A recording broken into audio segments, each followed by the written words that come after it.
Bonsoir la famille, bonsoir tout le monde, comment vous allez? Bien, j'espère. Nous sommes aujourd'hui 26 avril 2026. Alors, nous venons de voir le communiqué de la CEDEAO. Le communiqué de condamnation de la CEDEAO depuis Abuja, produit ce 26 avril 2026 pour condamner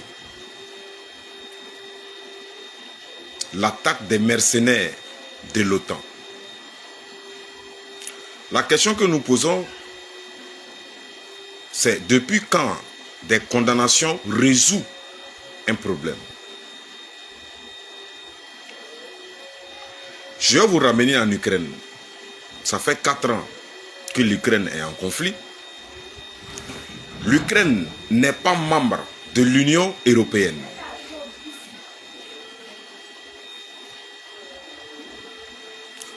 Mais l'Union européenne a apporté une aide matérielle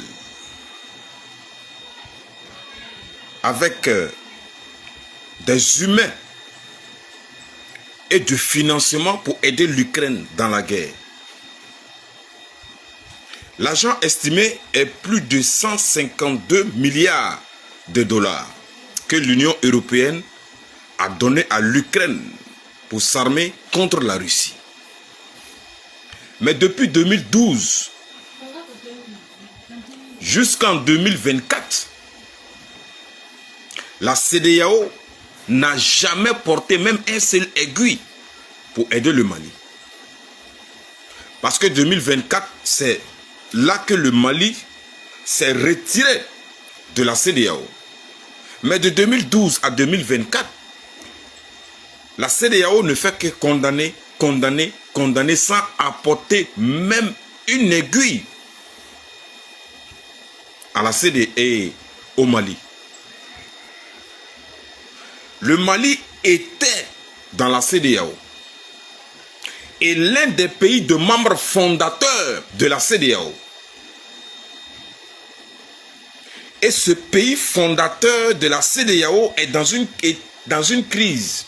Depuis 2012 jusqu'en 2024, le Mali était toujours dans la CEDEAO, mais la CEDEAO n'a jamais porté même une cuillère au Mali pour soutenir le Mali dans la guerre.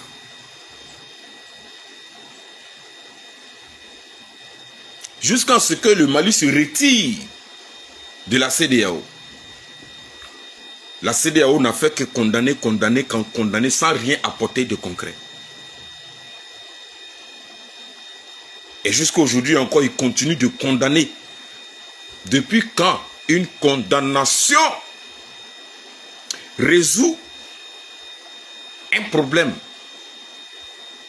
de conflit? Ce communiqué-là, en fait, la CEDEAO ne devait même pas produire ce communiqué.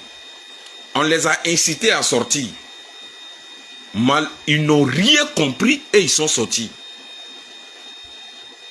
On les a allumés, qui n'ont rien dit. On pensait qu'ils allaient être intelligents, de rester silencieux. Et voilà, ils sont sortis. Produire un communiqué bidon de condamnation.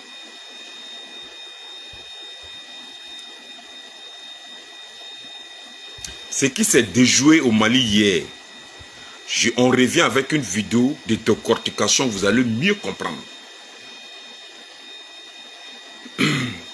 Ce qui s'est passé au Mali hier, ce n'était pas simplement une attaque. C'était quelque chose qui a été bien planifié par l'OTAN et certains pays africains. Ça allait aboutir à des mutineries jusqu'au renversement du pouvoir. Mais je reviens avec une autre vidéo. Les gars, on ne lâche rien. Le combat continue.